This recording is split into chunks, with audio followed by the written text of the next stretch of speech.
Hi, this is Jenna. And this is Heather. And this is Conspiracies Unlocked. And we're back. And we're back with Britney Spears, The Woman in Me, chapter 25. And so she begins the chapter just by saying that becoming a parent was everything she heard was true. The boys did give her life meaning. However, she had so much more scrutiny and so much more bullshit to deal with. The pressures of motherhood was more than she expected, but I think it's because she had so much bullshit going on around her. She's not a normal mom. She's Britney, bitch. Yeah, everyone's gonna criticize any little thing that she does, especially up until this point. They already have so much that the media's already said about her. They're going to be even more invested and interested in what she's doing, and her personal life is going to be a hot topic. Yeah, for sure. And it is, and it never stops. Sorry, I'm trying to do something too. So she was cut off from all of her friends, which she said that she felt like she was starting to get weird. Yeah, with being cut off, because all she could do is like play with their kids and stuff, and she was just really confused about being a mother, putting her motherhood first like that, and just playing with her kids and stuff like that, and she got weird. But I thought she didn't have any friends. The whole book she's been saying, like, her whole life. But she had her cousins. Well, which she does mention in the book, and Allie's one of them, and the other one is Laura Lynn. I believe her name is Laura Lynn. I don't know that she mentions Allie in a little bit, but yeah. Yeah, and I don't know if we've got to Laura Lynn yet, and then Felicia also was like a friend. Yeah, she wasn't. But Felicia had already was in and out already. Yeah. And then she had Paris and Lindsay. Now, yes, but she didn't really have many. No.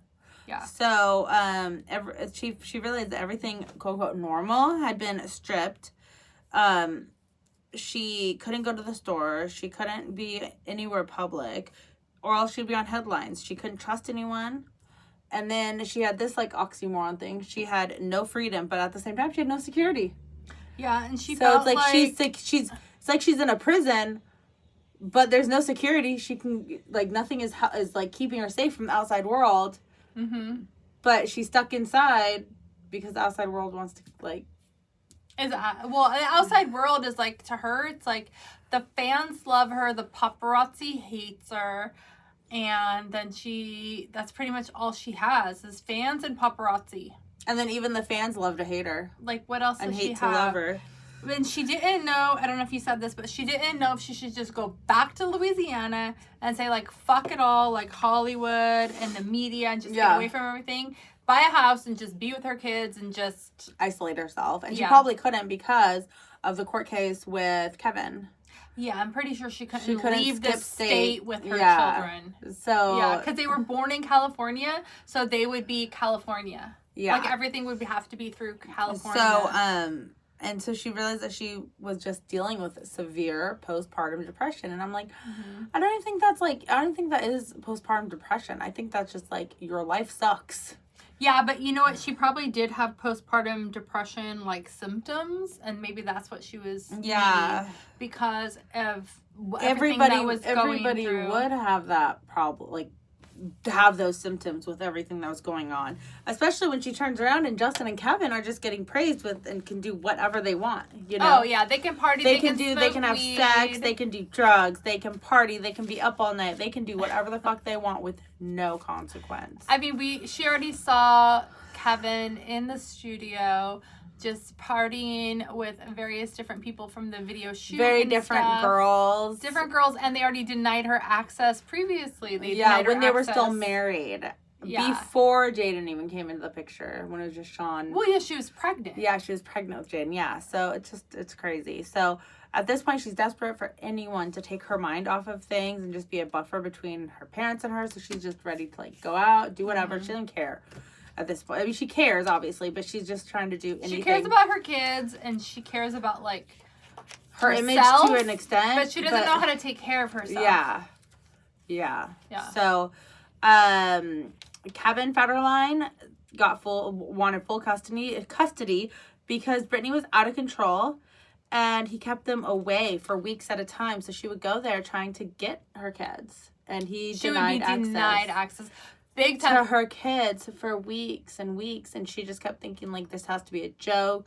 The tabloids are taking this out of, like, whatever, out of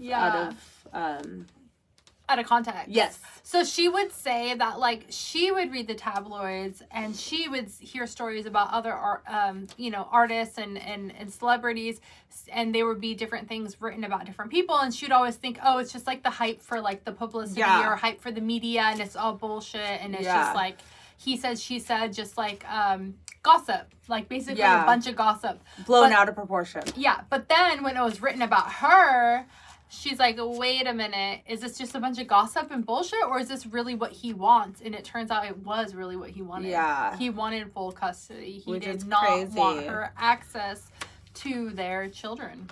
It's so crazy that somebody could do that and get away with that. In 2007, her Aunt Sandra died, and a director had called about doing a dark role, and she just couldn't do it because, as we know, when she did Crossroads, she became the character that she was playing.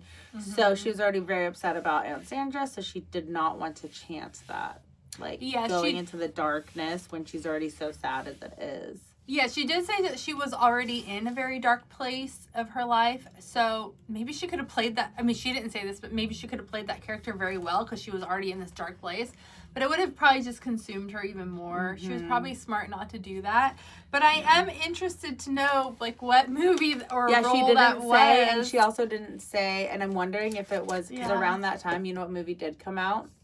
It was the Lindsay Lohan movie, The Dark Rose or the Blue Rose, Black Rose, where she was a twin and they were separated at birth, and everything that happened to one twin happened to her. I don't remember that movie. You didn't watch it? It wasn't that great of a movie. It was towards the decline of Lindsay Lohan. I wonder if that was the movie in question. That's what I'm kind of thinking, because obviously they were in the same circle of people. So well, it would have been around January of 2027. No, 2007, not 2027. Did I say 2027? Yeah. I'm talking about the future here, people. Yeah. Oh, yeah, that is in the future. 2007. Oh, it's I Know Who Killed Me. And it was 2007. I never saw that. You never saw this movie? It was towards the end of, like, when she was starting to go downhill. Because when she was a great, like, kid actress, like, even Get a Clue and stuff. But, yeah. She was in Mean Girls, though. That was a really good one. Well, yeah, that was 2004. 2007 is when she started to go down. Like, Georgia Rule. That was still okay one. No, it was really good. Yeah, but Jane Fonda. Drama Queen, that was a good one. Yeah, 2004. Jane Fonda had to write Lindsay Lohan a letter and being like, hey, you know what? It's cute and all that you have this drug problem, but I don't give a fuck. On set, you can't come 4 hours late to set. It's not fair to, you need to be a professional, blah, blah, blah. Is that why she got fired? From... whatever she was Hollywood? Yeah. No, yeah. Probably she was really hard to work with like that because she'd be like all hungover and stuff and just all cracked out, I guess. I don't fucking know, but yeah, so... Is she doing crack? I don't know. I'm just saying it. I don't know. You're all she on crack too? Crack? What? Because Britney said they only drank together. Yeah, no, I know she did other things. But anyways, who knows moving what forward. she did. So, back to Britney. So she tried to hide her pain. So Britney tried to hide her pain with everything going on. And a quote that I was very, like, I had to write down was Britney quoted in the book saying that her veneer had been so worn away by this point, there was nothing left, and that she was a raw nerve. Which is so funny because while I was reading this part, I was sitting in the dentist office. It's all about nerves. I know. I was like, I think I skipped ahead through that because I was like, I'm already with the dentist. I don't want to do this more. So that is very poetic, though. Very good analogy. Yes. Especially for Britney. In February, so this would be February 2008, Jaden was 5 months old. And wait, wouldn't it be 2007? Because her aunt was sick in January 2007. Oh, January. Okay, so then February 2007. Yeah. Jaden was 5 months old and she hadn't seen any of the boys in weeks, and so she's like, "Fuck this! I'm gonna go and go to Kevin's house and try to get them." And Sean was 17 months. Yes. Yeah. Yeah. So just saying, in case people don't know how old her kids were. The paparazzi saw all the fighting between them, and so could see that Britney was being denied access. Couldn't see the kids. Saw the fighting between her and K-Fed, and Britney was humiliated. And so she decided, fuck this shit. I'm over this. I'm going to give the paparazzi something really good. Mm-hmm. So she went and shaved her head. And this was the infamous shaving the head. So she was pretty much telling the world to fuck you. Yeah, she'd been the good girl for so many years. Mm-hmm. They drove her to this, so she said, fuck you. And I love the part where she said, you want me to be pretty for you? Fuck you. You want me to be good for you?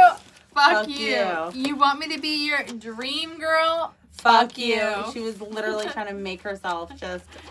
Fuck you. Fuck everybody. And even her, parents thought she was ugly after that. They wouldn't talk to her. It was just horrible. She was totally treated differently. Her mom, shunned her. Yeah.